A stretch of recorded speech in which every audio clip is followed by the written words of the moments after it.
ஆமா, இன்னைக்கு நம்ம அரண்மனையில் என்ன சாப்பாடு? உங்களுக்கு பிடிச்ச சாப்பாடு எல்லாமே இருக்குது. Super super. ஏன்னா வெளியே ஏதோ பிச்சைக்காரன் அடிக்கி தூர துரத்திட்டு வாங்களா, வாசல்ல கிடக்கான்.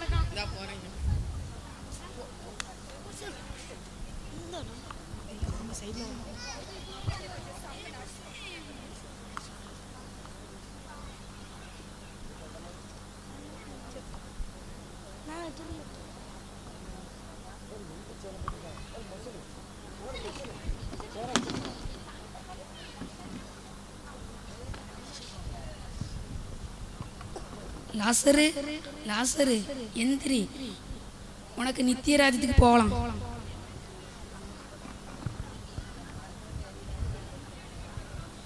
லாசரு நீ நல்ல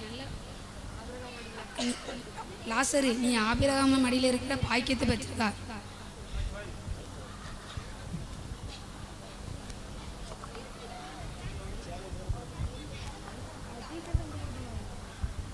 ஹலோ.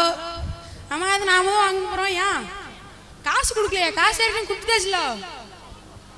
வேலைக்கு வச்சா உருப்படியா வேலை பார்க்க மாட்டேங்க. ஏன் இப்படியே இருக்கீங்க?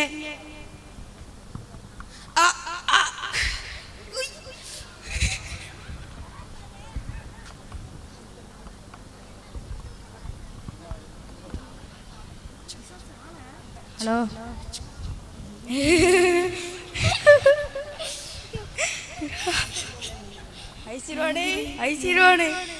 நரகத்துக்கு போ,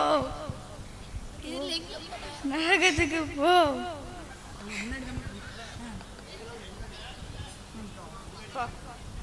ஐஸ்வர்வாணி நகரத்துக்கு போ. ஐயோ, இந்த இடத்துல எவ்வளவு கஷ்டமா இருக்கு. என்ன நம்ம வாசல பிச்சை எடுத்துட்டு இருந்தவன் ஆபிரகாம் மடியில இருக்கான். ஆபிரகாம் ஐயா, ஆபிரகாம் ஐயா. என்ன?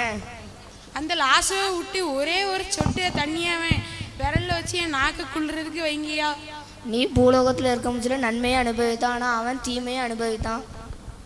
ஐயா, என்ன கூட விட்டுருங்க. எனக்கு 5 சகோதரர்கள் இருக்காங்க. அவங்களுக்காவது லாசுவை போய் சுவிசேஷம் சொல்ல சொல்லுங்கய்யா. அதெல்லாம் கீழே மோசே தீர்க்கதரிசிகள்லாம் இருக்காங்க, அதெல்லாம் அவங்க சொல்லி அவங்க கேட்பாங்க. மரித்தோர்லேருந்து ஒருத்தங்க எழும்பி போய் சொன்னாங்கன்னா இன்னும் நிறைய கேட்பாங்கல்ல. மரித்தோர்ல இருந்து தான் ஒருத்தங்க எழும்பி போய் அவங்க சொல்லி கேட்கணுன்னா அவங்க யார் சொல்லியும் கேட்க மாட்டாங்க. ஐயோ, என் சகோதரர்கள் இங்கே தான் வரணுமா? நானும் இப்படி தான் இருக்கணுமா? நீங்களும் பாவமாக வளாங்கன்னு மற்றவங்கள அசட்டை பண்ணாமல் எல்லாரையும் சரிசமமாக பாருங்கள்.